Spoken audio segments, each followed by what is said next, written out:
नमस्कार. चॅनलला please subscribe करायला विसरू नका. आजच्या एपिसोडला जर शॉर्टमध्ये एक्सप्लेन करायला जाऊ तर मुलांचा थोडाफार हट्ट सुरू झालेला असतो की आम्हाला निवी ताई आजी म्हणून हवी आहे, म्हणून ते देवापुढे दिवाही लावतात. मीनवाईल इकडे भैरवी दिवा लावते म्हणून मुलांचा थोडाफार गैरसमज होतो. इकडे स्वप्नाला थोडीफार गुड न्यूज भेटत असते की आजच्या एपिसोडमध्ये काहीतरी वेगळं होणार आहे. मामांसाठी थोडाफार गोष्टी थोड्या विचित्र आहेत. चला बघूया आजच्या एपिसोडमध्ये डिटेलमध्ये काय काय घडले. नमस्कार. आजच्या भागात आपण बघणार आहोत मुलं मध्यरात्री झोपेतून उठतात आणि म्हणायला लागतात, मला असं वाटते आपल्याला दिवा लावायला पाहिजे. देवाकडे आपण मागूया की आपल्याला निवेदिता ताईंसारखी आजी भेटावी, म्हणजे कसं आपलं आयुष्य खूप छान होऊन जाईल. तेव्हा ते म्हणतात चला मग आपण देवाच्या पुढे जाऊ आणि हात जोडू. तेवढ्यात त्यांचं लक्ष लागतं की इथे तर दिव्यामध्ये तेलच नाही आहे. चला पहिले आपण तेल घेऊन ये. ते दोघं किचनमध्ये जातात तेव्हा राधाकिशाच्या पायाला त्यांची लात लागते आणि ते लगेच एक दुसऱ्यावरती ओरडायला लागतात. तेवढ्यात ते दोघं गुपचूप बाजूला येतात आणि तेल शोधता शोधता तेल घेऊन ते बाहेर येतात. तेल जसंच त्यांच्या जवळ येतं ते लगेच देवासमोर दिवा लावतात आणि म्हणायला लागतात, देवबाप्पा काहीही कर आणि आमच्या आजोबांच्या आयुष्यात सुख समाधान येऊ दे. त्यांचं निविताईंबरोबर लग्न होऊ दे, म्हणजे ते एकटे आहेत, त्यांनाही साथीदार मिळाला तर त्यांचं आयुष्यही खूप सुखरूप होऊ शकतं. त्यांना खूप आनंद होत असतो. दुसऱ्या दिवशी सकाळी भैरवी विचारते, ते चला चला मुलांना उठा, खूप उशीर झाला आहे. तेव्हा ती विचारते, काय रे तुम्ही कोणी तेलाचं काही काम केलं आहे का, दिवा लावला होता का? तेव्हा ईशान सांगतो, हो आम्हीच दिवा लावला होता. तेव्हा भैरवी म्हणते, ठीक आहे, संस्कार वर्गाला जोपर्यंत पासून मुलं जात आहेत ना तोपासून यांचे सगळे वागणे बोलणं थोडं चेंज झालं आहे. चांगल्या सवयी लागतात तर चांगलीच गोष्ट आहे. भैरवी लगेच देवाच्या जवळ जाते आणि पुन्हा दिवा लावते. तेव्हा इकडे ईशानला जाग येते. ते बघता तो लगेच इराला उठवतो आणि म्हणायला लागतो, इरा बघ बघ काय झालं आहे, आपण रात्री जो दिवा लावला होता तो अजून सुद्धा पेटलेला आहे, म्हणजे आता काय होईल? तेव्हा ती म्हणते, मी मूव्हीजमध्ये बघितलं होतं, जर आपण लावलेला दिवा असा पेटताच राहिला ना तर याचं म्हणणं असतं की आपली जी इच्छा आहे ना ती 101% पूर्ण होणार आहे, म्हणजे निवियाजी आपल्याकडे येतील आणि आपल्याबरोबर राहतील. हे सगळं करून त्यांना खूप आनंद होत असतो. तर दुसरीकडे स्वप्नाला काही न्यूज मिळते. तेव्हा ती म्हणते, हे तर खूप चांगलं आहे, काही अजून अपडेट असेल ना तर मला लवकरच कळव. तेव्हा अनिश विचारतो, काय झालं, सगळं फाईन आहे ना? तेव्हा ती म्हणते, हो भैरवीचा लास्ट लॉट आता संपत आला आहे, म्हणजे ऑलमोस्ट सगळे मोदक संपले आहेत. तेव्हा तो मग तर चांगली गोष्ट आहे ना, म्हणजे आता कधीही न्यूज येईल की भैरवीचे मोदक खाऊन सगळं बर्बाद झालं आणि भैरवीला आता काही पुढची ऑर्डर मिळत नाही, तिचा बिझनेस आणि तिचे आणि राजनचे सगळ्या गोष्टी बर्बाद होऊन जातील. ते दोघं खूप खुश असतात. तर दुसरीकडे भैरवी इकडे आवरून रेडी झालेली असते. तेव्हा ती म्हणते, बाबा मी आज मुलांना सोडवते, तुम्ही आजचा दिवस घरीच राहा. तेव्हा ते म्हणतात, अगं जाऊ दे, मला तेवढ्याच माझी चक्कर होऊन जाते आणि मला सुद्धा छान वाटतं, थोडा मोकळ्या हवेत जायला मिळतं. तेव्हा ती म्हणते, तसं नाही बाबा, खरं म्हटलं तर मुलांची घाई होते ना, म्हणून विचार केला मी सोडते. तेवढ्यात मुलं तिथे येतात आणि म्हणायला लागतात, चला चला आता आम्ही क्लासला जायला रेडी झालो आहोत, चला लवकर. तेवढ्यात तिथे गार्गी येते. गार्गीला बघितल्यानंतर मामा विचारतात, ह्या कोण आहेत? तेव्हा भैरवी सांगते, ह्या निवेदिता मॅडम आहेत ना, त्यांची ही भाची आहे, ही त्यांना मावशीच म्हणते. काय ग सगळं व्यवस्थित ना, तू अचानक इकडे कशी काय आली? तेव्हा ती म्हणते, मला मावशीनेच इकडे पाठवलं आहे, माझं इकडे काम होतं म्हणून मावशी म्हणाली तू येतच आहेस तर इरा ईशानला बरोबर घेऊन ये, म्हणजे कसं त्यांच्यासाठी सोपं होऊन जाईल आणि मामांची एक फेरी वाचून जाईल. तेव्हा मुलं म्हणतात, म्हणजे आम्ही कारमध्ये जाणार आहोत, किती मजा ना. तेव्हा मामा म्हणतात, शांत, जरा शांतपणे जा. मुलं धावत खेळत बाहेर निघून जातात. तेवढ्यात ती म्हणायला लागते, खरंच थँक्यू, निवेदिता मॅडमला जितकं थँक्यू बोलावं ना तेवढं कमीच आहे, त्यांचा स्वभावच खूप छान आहे, सगळ्यांची नेहमीच मदत करतात. तेव्हा गार्गी म्हणते, मावशी खरंच खूप छान आहे आणि ती पहिल्यापासूनच अशीच आहे, तुम्हाला माहिती आहे का, तिचं म्हणणं म्हणजे वेगळंच असतं. तेवढ्यात भैरवी म्हणायला लागते, पण आता हे सगळं करायची गरज नव्हती, मुलं तशी आली असते ना, बाबांची तुने खरी म्हणजे फेरी वाचवली. तेव्हा ती म्हणते, खरं म्हटलं तर तुम्हाला काय सांगू, निवेदिता मॅडमने माझ्यासाठी काय काय केलं आहे. माझी आई ना त्यांच्या इथे काम करायला होती आणि त्यानंतर माझे वडील तर खूप लहानपणीच वारले आहेत आणि त्यानंतर माझी आई सुद्धा वारली. नातेवाईकांनी मला पालनपोषण करण्यापासून नकार दिला, म्हणून त्यांनीच मला दत्तक घेतलं, माझं शिक्षण बघितलं आणि सगळ्याच गोष्टी त्या माझ्यासाठी प्रेमाने करतात. असे सगळे उपक्रम ते करत असतात. एवढ्या मोठ्या पोस्टवरती होत्या, पण तरीसुद्धा त्या त्यांच्या पोस्टचा आणि बाकी सगळ्या गोष्टींचा कधीच गैरवापर करत नाही. खरंच त्या खूप छान आहेत आणि खरं म्हटलं तर त्यांचं वागणं सुद्धा खूप छान आहे. तेव्हा मामा म्हणतात खरंच त्या मॅडमला मानायला पाहिजे, सगळ्या गोष्टींमध्ये परफेक्ट आहेत. तेव्हा भैरवी विचारते पण मग त्यांनी लग्न केलं नाही का, त्यांची फॅमिली नाही आहे? तेव्हा ती म्हणते नाही, त्यांनी लग्नही केलं नाही, त्यांना फक्त समाजसेवा करायची होती, अजून त्यांनी कशाकडेच लक्ष दिलं नाही. तेव्हा मामा म्हणतात अच्छा, खरंच अशी लोक समाजामध्ये खूप कमी असतात आणि त्यातलेच या एक आहेत. तेवढ्यात गार्गी म्हणायला लागते आता मी निघते, नाहीतर मुलांना उशीर होईल. पण तुमच्या जे कोर्टामध्ये झालं ना लग्नाचं टॉपिक, आमच्या घरामध्येही खूप गाजलं आहे आणि सगळे आम्ही दोघी त्याच्यावरती खूप हसत होतो. भैरवीच्या चेहऱ्यावरती खूप गोड स्माईल आलेली असते. तेव्हा मग म्हणतात काय चाललंय तुझं, माझी चेष्टा करते का? तेव्हा ती म्हणते नाही नाही हो बाबा, असं मी काही बोलली का तुम्हाला? तेव्हा ते म्हणतात बघा बघा माझी टिंगल करतेस ना, काय कोणाचं आणि काय कोणाचं. दुसरीकडे इकडे राधाकिशा बिल्डिंगच्या आत येतात. तेव्हा त्यांचं लक्ष त्या गाडीकडे जातं आणि ते विचार करतात एवढी मोठी गाडी आपल्या बिल्डिंग मध्ये आता कोण नवीन आलं. तेवढ्यात मुलंही तिथे असतात. ते बघता ते म्हणायला लागतात काय चाललं आहे, त्या गाडीला काही झालं ना तर तुमच्या आजोबा त्या गाडीचा खर्चही पेलवू शकणार नाही, म्हणून त्या गाडीपासून जरा लांब राहा. तेव्हा मुलं सांगतात ही गाडी आमच्यासाठीच आली आहे.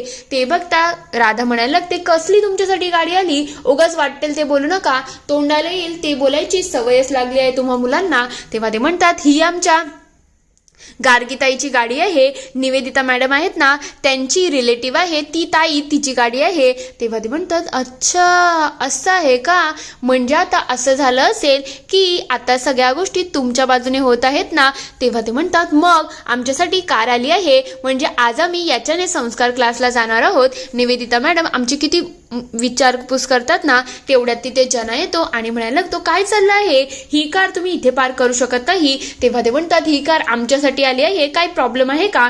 तेव्हा राधाकिशा म्हणतात जना गप्प राहा, जर भाऊजींनी ऐकलं ना की तू त्यांच्या माणसांना असं तसं बोलत आहे तर तुझी बोलती बंद होईल. अशा गाड्या आता आपल्या सोसायटीमध्ये येतच राहतील, तू जरा सवय करून घे. तसंही आता मुलांना नवीन आजी मिळणार आहे, तीही पैसेवाली आजी. तेव्हा मुलंही त्यांच्याकडे बघायला लागतात. तेवढ्यात गार्गी तिथे येते आणि म्हणते काय करताय तुम्ही, तुम्हाला समजतंय का, तुम्ही लहान मुलांच्या मनामध्ये वाटेल ते भरवू नका. तेव्हा ती म्हणते तू कोण आलीस ग आम्हाला उद्धटपणे बोलणारी, आणि असं चोंबड्यासारखं मध्ये मध्ये बोलायचं नाही हा. तेवढ्यात ती म्हणायला लागते तुम्ही वरून मुलांना वाईट साईड शिकवता आणि मला बोलताय.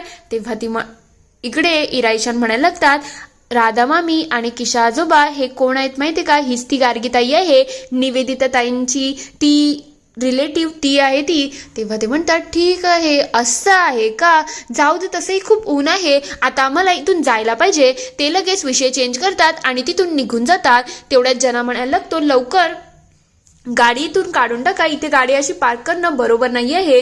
तेव्हा ती म्हणते हो हो आम्ही निघतच आहोत.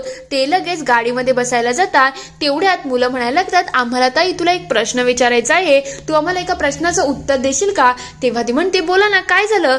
तेव्हा ते विचारतात मला एक सांगा, लग्न करणं किंवा दुसरं लग्न करणं बरोबर आहे की नाही, म्हणजे निवेदिता मॅडमचं आणि आमच्या आजोबांचं लग्न झालं तर तुला तर काही प्रॉब्लेम नाही ना. तेव्हा ते म्हणते काय चाललंय तुमचं, तुमच्या डोक्यामध्ये असे खूळ येऊ देऊ नका, हे सगळ्याकडे तुमचं लक्ष नाही असावं आणि तुमचं फक्त आणि फक्त आता मोठं होण्याकडे आणि चांगलं काही ना काही शिकण्याकडे लक्ष असावं. चला आता आपल्याला संस्कार क्लासला उशीर होत आहे.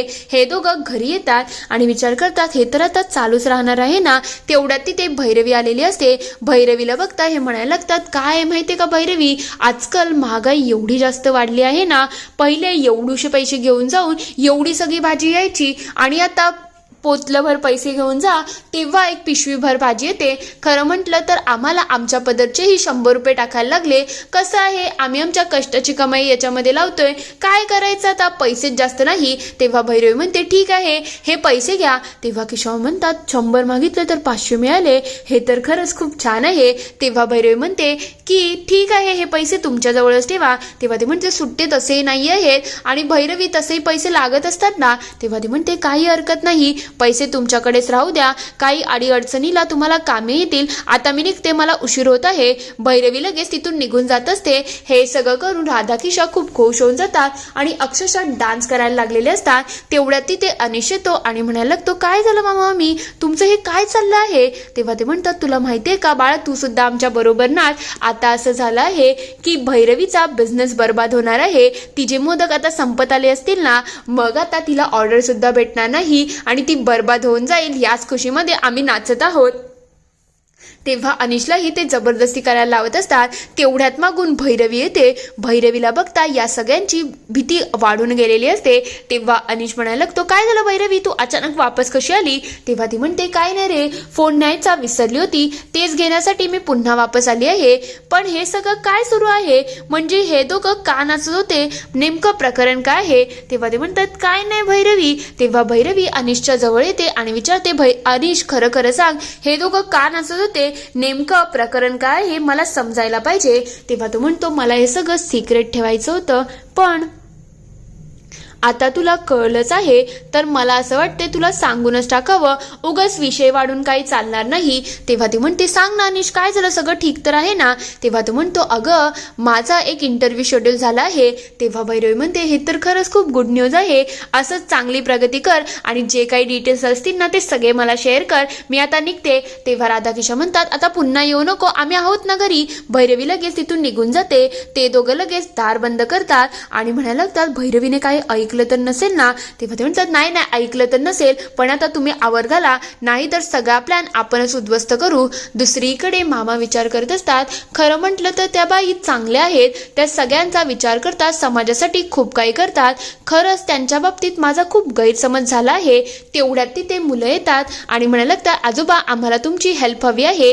तेव्हा ते विचारतात, कशासाठी, नेमकं आता सुरू काय आहे? तेव्हा ते सांगतात, उद्या आमच्या क्लासमध्ये एक मोठा दिवस आहे आणि त्यासाठी आम्ही ग्रीटिंग बनवत आहोत. त्या ग्रीटिंगसाठी आम्हाला निविताईला थँक्यू म्हणायचं आहे, म्हणून आता त्याच्यासाठी काहीतरी आतमध्ये लिहायचं आहे, त्यासाठी तुमची मदत हवी आहे. तेव्हा ते म्हणतात, तुमच्या डोक्यात काय चाललं आहे ते सांगा ना. तेव्हा ते म्हणतात, आजोबा तुम्हीच सांगा ना, आम्हाला हे सगळं सुचत नाही. तेव्हा ते म्हणतात, खरंच तुमच्या क्लासमध्ये आल्यापासून आमच्यावरती खूप संस्कार झाले आहेत आणि तुम्ही आम्हाला संस्कार देता देता आयुष्यामधले धडे गिरवायलाही शिकवले आहेत. तेव्हा मुलं विचारतात, धडे गिरवायला म्हणजे आजोबा तुम्हाला नेमकं बोलायचं काय आहे? तेव्हा ते म्हणतात, धडे गिरवायला म्हणजे प्रॅक्टिस करायला, रिअल लाईफ मध्ये काय होतं ना याची प्रॅक्टिस सुद्धा त्यांच्यामुळे तुम्हाला खूप इझिली होते. तेवढ्यात निवेदिता मॅडमचा त्यांना कॉल येतो. ते बघता ईशान म्हणायला लागतो, एक काम करा, फोन स्पीकरवरती टाका ना, आम्हाला बोलायचं आहे. तेव्हा ते विचारतात, काय झालं आज अचानक मला कसं काय फोन केला? तेव्हा ते म्हणतात, मला तुम्हाला एक गोष्ट सांगायची आहे. म्हणजे तुम्हाला आठवण आहे का, त्या दिवशी तुमचं पाकिट मारलं गेलं होतं आणि तुमच्याकडे पैसे नव्हते, त्यामुळे तुम्हाला किती प्रॉब्लेम झाला होता ना? तेव्हा ते विचारतात, आता याच्याबद्दल तुम्हाला काय बोलायचं आहे, भेटलं की माझं पाकिट? तेव्हा ते म्हणतात, तसं नाही, त्या दिवशी जर तुम्ही तो मोबाईल आहे ना त्या मोबाईलचा वापर केला असता तर गोष्टी खूप सोप्या झाल्या असत्या. तेव्हा मामा म्हणतात, काय मोबाईलचा वापर करायचा? फोन येण्यासाठी आणि फोन जाण्यासाठी एवढाच मोबाईलचा वापर मला समजतो. तेव्हा ते म्हणतात, नाही, हा स्मार्टफोन आहे ना खूप जास्त स्मार्ट आहे. जर त्याच्यामध्ये तुमच्याकडे डिजिटल पेमेंटचं ऑप्शन असतं ना तर तुम्ही आरामात तिथे कॉफी पिऊ शकल्या असत्या. तुम्ही जे पायी पायी चालणार होते ना त्या जागेवरती तुम्ही रिक्षाचं भाडंही ऑनलाईन देऊ शकले असते आणि हे सगळं तुमच्यासाठी खूप चांगलं झालं असतं. तेव्हा म्हणतात, या सगळ्यामध्ये मला पडायचंही नाही आणि मला इंटरेस्ट सुद्धा नाही आहे. तेव्हा ते म्हणतात, नाही हो माझगावकर, माझं ऐका, माझी अशी क्लास आहे, आपल्या वयातल्या लोकांना अशा नवीन गोष्टी शिकण्यासाठी खूप अवघड जातं, म्हणून मी अशा लोकांसाठी एक क्लास करते आणि मला असं वाटते तुम्ही त्या क्लासमध्ये ॲडमिशन घ्यायला पाहिजे. तेव्हा मग म्हणतात, आता तुम्हाला मला सुद्धा तुमचा विद्यार्थी बनवायचा आहे का? तेव्हा ते म्हणतात, विद्यार्थी नाही हो, माणूस हा असा प्राणी आहे ना जो प्रत्येक गोष्टी शिकतच असतो आणि मी आणि तुम्ही सगळेच काही ना काही दररोज शिकतच असतात. तेव्हा ते म्हणतात, असं काही मला चालणार नाही, मला अशा क्लासमध्ये यायचं नाही आहे. तेव्हा ते म्हणतात, मी अशा आगाव जानवराला व्यसन कसं घालायचं नाही हे मला चांगलंच माहिती आहे. तेव्हा म्हणतात, तुम्ही मला जानवर बनाला म्हणजे मी माणूस नाही आहे, तेव्हा फोन हो, मला तुमच्याशी बोलायचंच नाही आहे. त्या मामा लगेच रागारागामध्ये फोन कट करतात. तेव्हा निवेदिता मॅडम विचार करतात, हे सगळं काय आहे, या माणसाला कसं समजावं ना, मला हेच समजत नाही. एखादी चांगली गोष्ट समजवायला जाओ तर हा माणूस वाकड्यातच जातो, अक्षरशः शीघ्रकोपी माणूस आहे. तेवढ्यात गार्गी तिथे येते आणि म्हणते, काय झालं मावशी, सगळं ठीक ना? तेव्हा ते म्हणतात, या माझगावकरांचं काय लॉजिक आहे, काय डोक्यात आहे ना, मला हेच समजत नाही. म्हणजे प्रत्येक गोष्टीमध्ये त्यांना खोडा घालायचाच असतो का?